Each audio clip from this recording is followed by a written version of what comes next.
How to turn on friend requests, SMS notifications on Facebook Lite. Hello guys, in today's video I'm gonna show you how to turn on friend requests, SMS notifications on Facebook Lite. First thing, go to Facebook Lite and here click these three lines in the top corner, go down, click settings and then notifications, and here just click this one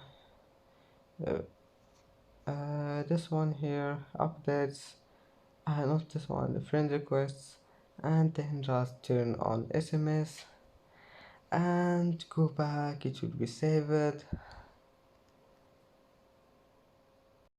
And that's it for today's video.